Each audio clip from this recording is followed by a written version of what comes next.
Darwin Ortiz is widely recognized as the world's foremost card manipulator and expert on card cheating. On this video, he reveals the techniques being used today by top card cheats throughout the world, just as he does for his casino clients on 5 continents. So I just opened a brand new deck of cards. I removed the jokers, and because it is a brand new deck of cards, you'll see that they are in exact numerical order. They always come that way from the factory. They run ace through king of hearts, ace through king of clubs, king through ace of diamonds, king through ace of spades, with the ace of hearts on top and the ace of spades on the bottom. So since they're still in order, before we do anything else, I think we ought to shuffle several times to break up that sequence. And I will shuffle several times to make sure that they are thoroughly mixed. They say after you shuffle, you should always cut the cards. If you play casino blackjack, I'm sure you've seen the dealer cut the deck like that. Oh, I'm sorry, we still have the same card on top of the deck. We still have the ace of hearts on top of the deck. So I'll give the deck a cut to bury that ace of, well, actually, this does give you an idea of the possibilities, because not only do we still have the same card on top, we still have the same card on the bottom, and we still have the cards in exactly the same order, which is running ace through king of hearts, ace through king of clubs, king through ace of diamonds, king through ace of spades.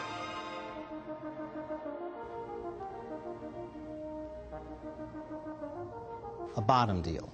Naturally, the cheat has controlled a slug of desirable cards to the bottom. In this case, we're talking about the 4 aces. Let's try a 5-handed game.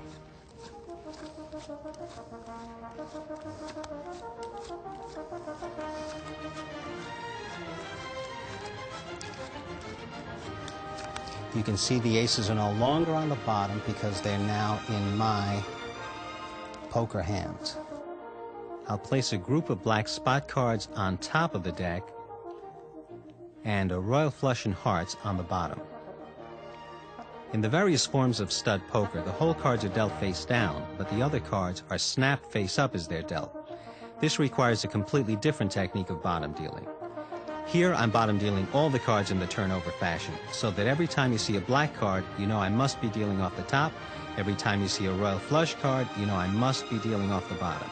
Even with a white bordered deck, it's a move that would fly in any game. A bottom dealer can shuffle and still maintain his slug on the bottom.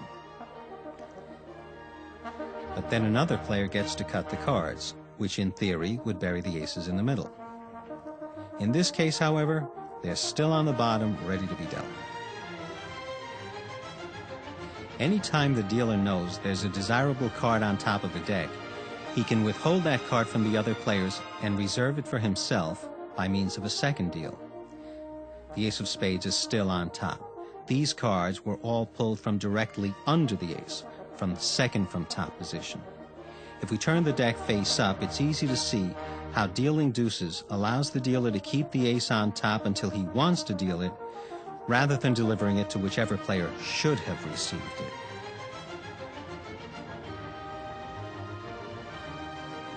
The most legendary of all crooked dealing techniques is the center deal. In effect, it's a combination of false deal and method of beating the cut. When the opponent cuts the deck, the 4 queens get buried in the center. This doesn't perturb the cheat because he's planning to deal them directly from the center. The cheat deals his opponent's cards off the top, but takes his own directly from the center.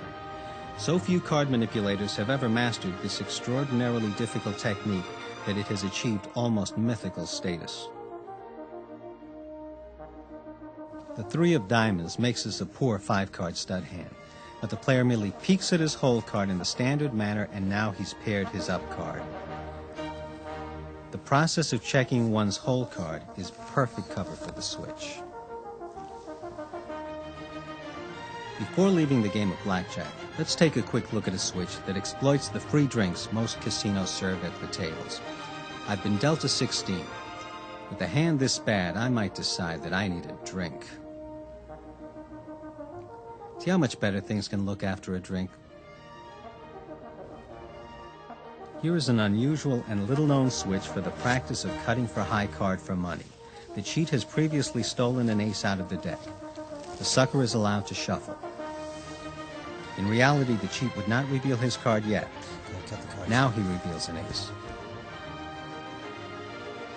We don't want to leave you with the impression that every card cheat you might encounter can perform everything you've seen on this tape.